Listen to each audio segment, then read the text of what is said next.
All right, guys. Welcome. Thank you guys for coming. I appreciate the time today. My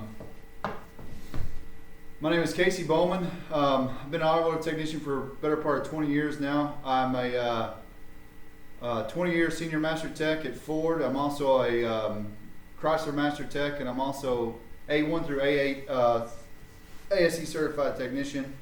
Currently working as an instructor at TCC, Tarrant County College, and we see a lot of these types of things in the shop. We see a lot of broken bolts, broken studs, things like that. What I've seen is a lot of technicians know the ins and outs of electrical, electronics, things like that, but what they don't know is the basic mechanical skills. And that's what this workshop is here to do today. We're going to teach you a little bit about your basic mechanical skills. Should be something simple that everybody knows, but I come to find out not everybody knows a lot about it. So I also want to apologize. We're in my wife's junior high classroom now. That's why it says math is figure-outable up there. But with COVID and everything, we've got to do with what we got to do. So we've got a limited class size. And it's not set up the way we normally do, but we're going to get through it. Screen's a little dark, but you all have handouts. And it has basically everything with a little bit more information on the handout than we have on the screen. So if you guys are able to follow along with that, it'll help you out quite a bit too. Before we get started though, I want to know a little bit about you guys. Right there. Name, where do you work at? My name's Ethan Bowman. I work at Ford, and I just started the job here. And Well, nice to meet you, Eden. Do you ever do this type of work in the shop? Do you ever deal with broken studs, broken bolts, anything like that? Anything you can't handle? no, No, not really? no, Do you think this is something that'll be useful for you in the future? yes. Yeah, something you're going to use in the shop? Good, good. I hope you like it. Back there, what's your name, ma'am? I'm Lauren Bowman. I also work at Ford in Decatur. Awesome. What kind of work do you do there? I'm an assistant mechanic. Good. You ever come across any of these types of problems, mechanical problems you ever have an issue with? You ever have broken studs, broken bolts you can't get repaired? Yes. Yes, sometimes you do. Yes, and I'm excited because I'm still learning, so this will be a great tutorial, and maybe I'll get better ideas. A lot of technicians that I see, they think that these are silly classes. They think that you don't need to know about all the simple things, But what I found out is if you have a grasp on how to do the simple jobs, you're going to be able to do the larger jobs a lot easier. So let's get into it. Main presentation is called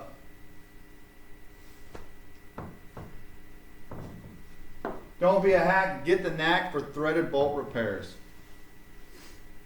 Okay, why is this important? Well, like I said, I already talked about myself and my background. Well, we want to be better technicians. We want to be more efficient, and we want to make our customers happy. So what we're going to talk about today is we're going to talk about broken stud extraction and recessed or flushed exhaust studs.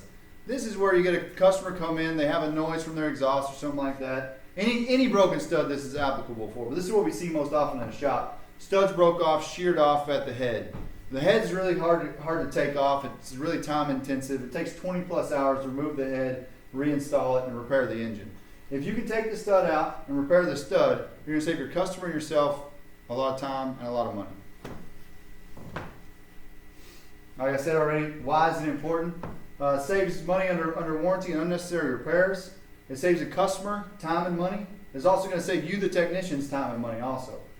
And I think it's most important. That's why I'm here today. That's why I do this. That's why I try to work at TCC. I try to help new and experienced technicians. Training technicians the importance of basic mechanical skills. Never underestimate your basic mechanical skills as a technician. Okay, this is the one we see most often. I also work in a Chrysler shop. This is a picture. You have it in your handouts. If you can turn to your handouts, you can see. I have several other pictures in there as well. This is a Hemi exhaust stud where the studs are broken off, sheared off at the head. And it's even recessed into the head. So a lot of times you can get a pair of pliers or something like that, like a hack would do, and twist it out. But when it's recessed, you can't get to it. You're going to need a drill, and you're going to drill it out. And this is in the cylinder head. This is a major component of the engine. If you damage this when you're drilling it out, you're going to be doing costly engine repairs. It's going to cost your customer a lot of money. They came in for an exhaust leak, they're going to leave with a head job. They're not going to be a happy customer. Well, we're going to show you how to get these out every time. It may sound simple, but we're going to be able to get these out and not have repeat repairs. Okay, this is just more pictures of these. This is also a broken stud. It is recessed in the head. You can see down here on this stud, somebody's tried to weld an extra stud on there. Now, a lot of guys do this. A lot of guys will weld a stud onto it and then back the stud out.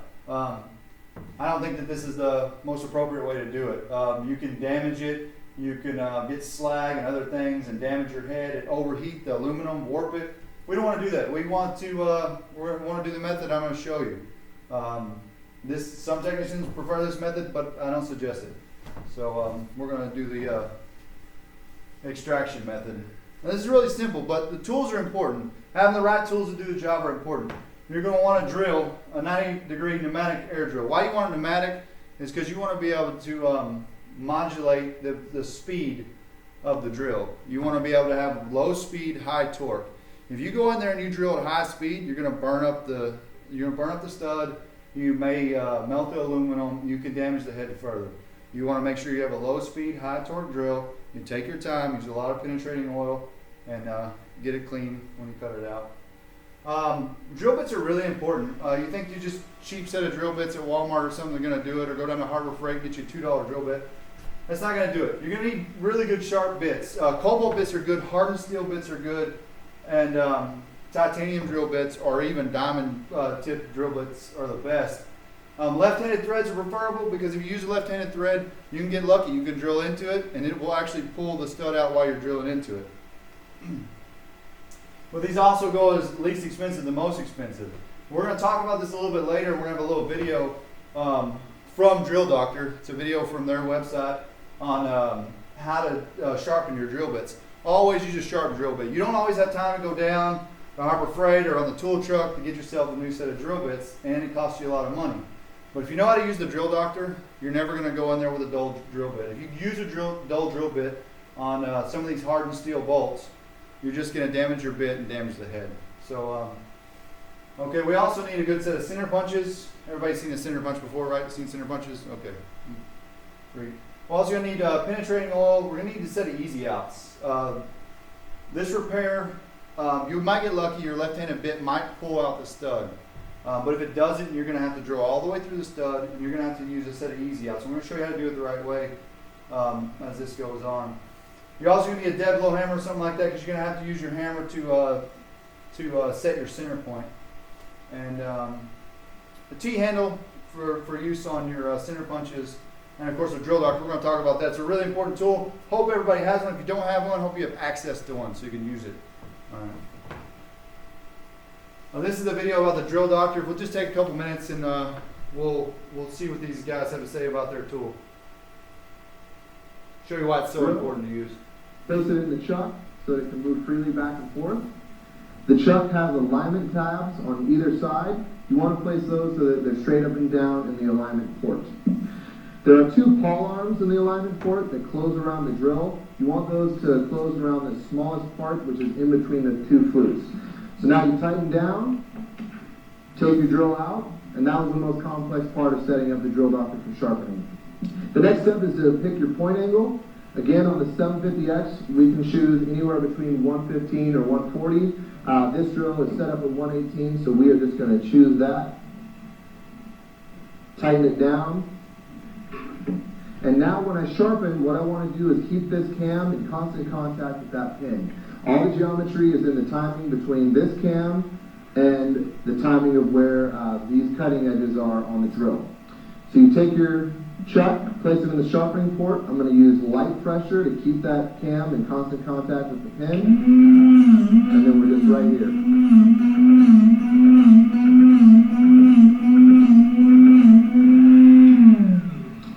What you want to do is sharpen until that grinding sound goes away.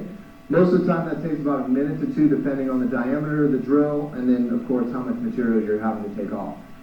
That would be the sharpening process. To split the point of the drill, that makes it so it'll self-cap as opposed to using a pilot hole. Alright, take out the plug in the sharpening port. You guys can see this tool is really simple to set up and really easy to use. It doesn't cost that much. It looks like it's a really expensive tool. I think it's between 100 and 150 bucks. I know that sounds like a lot, but some of your guys' wrenches and things like that cost $100 a piece. Okay, so having a drill doctor is going to be a wise investment to have in your toolbox. And it takes that long to set up. It takes almost as long to set up and sharpen your drill bits as it does to go get the drill bits themselves. So it's always handy to have. I highly recommend you having it for any of the repairs you do. Anytime you're using your drill bits, sharpen them beforehand. Drill. Place. Okay, now I'm just going to go down step by step how we do this, how we're going to actually do the repair. First off, you want to lubricate the stud. You want to have good penetrating oil with you. You want a WD-40, freeze off, any good lubricants will work. But those are the types of lubricants you want to need to use. Now you're going to take a center punch and your hammer, and you're going to put a center punch. You're going to put it right dead center in the hole of that. Why? Because this is where your drill bit's going to rest on. If you don't have it centered, you could drill up into the head. You could drill off center, and you're never going to get this out. If you drill off to the side, you're going to be cutting into the side of that, and you're not going to be able to spin this out. So a good center point and centered into the stud is going to get it out. And that's basically it. Once you get it centered, this is where we're actually going to drill it out. Now this is all in your handouts, and this is kind of detailed. But basically what you want to do is you want to use a drill bit that's just a little bit larger than your smallest easy out, because the easy out is tapered from top to bottom, and you want to be able to drill this all the way through. Now in your thing it's going to say patience is key, patience is key, patience is key, because patience is key. You're going to use a lot of lubricant, and you're going to go slow and steady and use high torque, low speed as you drill in. You need to go all the way through the stud. And what I like to do is, you'll see you have other exhaust stud holes here and everything after you remove the exhaust. You'll take your drill bit, you'll put it all the way down to the hole till it bottoms out. You'll take a paint pen and you'll mark your drill bit where it just touches the cylinder head, right? And then you'll use that paint mark as you drill through this other stud. And once you get to your paint mark, you know you drilled all the way completely through the stud, and you're not going to drill into the cylinder head itself. That way you know you drilled all the way through it, and then when you get ready to use your easy out, it's going to come out. If you don't drill all the way through it, you can actually spread the bolt out, and it'll actually dig into the aluminum and start peeling the aluminum off, and also stick the stud in there. You won't be able to get the stud out. Okay. And then of course we're going to extracting the stud itself. Now we're going to use the T-handle I talked about and the easy out. You're going to start the easy out in there, and you're going to back it out in reverse. What this does, it has little teeth on it and it grabs onto it. These are made of hardened steel, so they're really, really hard, but they're really, really brittle. That means if you have any type of restriction when you're going to move it out, continue to use your lubrication, work it back and forth, because if it gets restricted, you can actually break this hardened steel easy out off in there. If you break the easy out off in the stud, you're taking the head off, because you're not going to be able to drill out that hardened steel bit, because you're using hardened steel bits. If you have the most expensive bits, you're using hardened steel bits, and they're still not going to drill through it. So you need to make sure that you're very careful as you're taking it out slowly. If it starts to bind, back it forward and then back it back out. Down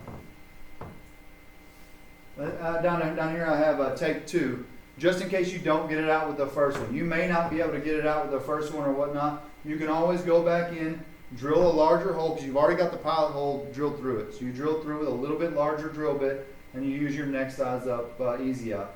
And it should do it every time if you followed these instructions correctly. If you didn't, let's look at what might happen. Okay, well, this is do's and don'ts. We already discussed all the do's and don'ts while I was talking about it, but you have it in your pamphlet, so you can go over it, and it's a quick reference guide. So let's look at some of the things that can happen. Yeah, so if you drill too deep, you can see this pouring out of here. This is not a drain plug. This is when you've drilled too far in the head, you drill into the water jacket, and now you have quite a bit of a leak there. So this is what can happen if you drill too far. This is why I say always mark your drill bit. Mark your drill bit before you go in, because if you drill too far, even a little bit too far, this aluminum is really thin, and now you have a coolant leak, and you're going to be replacing the head, and hopefully it's not on your cost or your shop's cost. And this is a lot of guys try to get their picks in there, screwdriver in there. They try to pick at it because sometimes you'll see they're a little bit loose. And you think, oh, I can just get it out of there. Well, what happens? You start picking at this aluminum and scraping this aluminum up. You bend it up around the hole and everything. And then if you do decide later that your pick and your screwdriver didn't get it out, what you'll find is that once you do get a drill in it, it's not coming out because now you've got a lip around the outside edge of it and you've already damaged your head. So don't start scraping it. That's why I say don't be a hack. Don't start scraping on this soft aluminum to get that hardened steel bolt out. Follow the process, take the time, be patient, and get it out and save yourself a lot of time in the long run. Okay, this is exactly what I'm talking about. It's really hard to see. In your pamphlet, you'll see you got some better high quality pictures. But this is an exhaust stud, like I'm talking about, exhaust stud hole. You can see the stud here. Someone's drilled off center. It's not perfectly center. You see there's more material up here. And that in the center is their easy out. And once you break your easy out in there, like I said, this one's not coming off. This head's coming off. We're doing a major engine job. We went from a simple exhaust leak to a major engine job. This is why I keep saying that you guys need to focus on your basic mechanical skills. Because if you don't, you just turn into a major mechanical problem. Now this is excessive. If you burn your bits like this, you weren't paying attention. You were going a little too hardcore. Well, this is what I'm talking about. If you don't use your penetrating oil, if you don't use lubricant, you're going to burn your bits up. And even the drill doctor can't save a burnt bit. If you overheat your bits, they're going to melt the tips, and there's nothing you can do about it. That bit's trash. You're going to throw that bit away. And if it's a hardened steel bit, or a diamond tip bit, or cobalt bit, you just threw anywhere from 20 to 100 bucks away in the trash.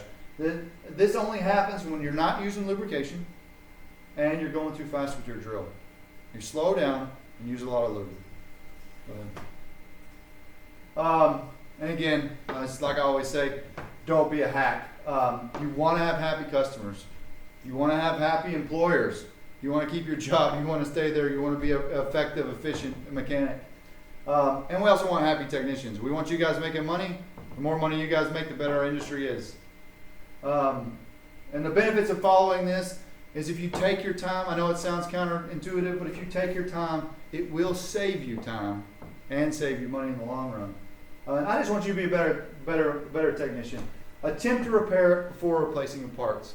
That's why we always try to remove the studs. We always try to fix the customer's concerns. We don't want to just replace parts. We're not parts changers. We're not hacks. We're all professional technicians. We're going to repair the problem if we can. And if we can't repair it, we'll replace the parts. But we want to attempt to repair it beforehand at all costs. And here, just a little note here. Sometimes the studs won't come out of the head. Sometimes the head will have to be removed. And that's just part of it. But if you take your time and you go in with a strategy, it will work. And most of the time, you'll end up saving you and your customer a lot of time, a lot of money. Okay, most of the stuff I have is experience in the shop. Chrysler Corporation Ford Motor Company also does a similar class of this, where they actually talk about broken stud extraction. You think this is a really simple thing, but they think it's so important that they have it in their own curriculum for experienced technicians to go through and view it and know how to do it correctly. I cannot resource their material. It is proprietary, so I can't give you that resources. But in your pamphlets that I gave you, there are plenty of resources, and also I left my personal information, email and stuff like that, my work information. If you need to get a hold of me or anything, any questions at all, even if it's not about studs and stuff, you guys get a hold of me. I'll reach out to you. If I can help, I will help. If I can't, sorry. I'll even tell you that.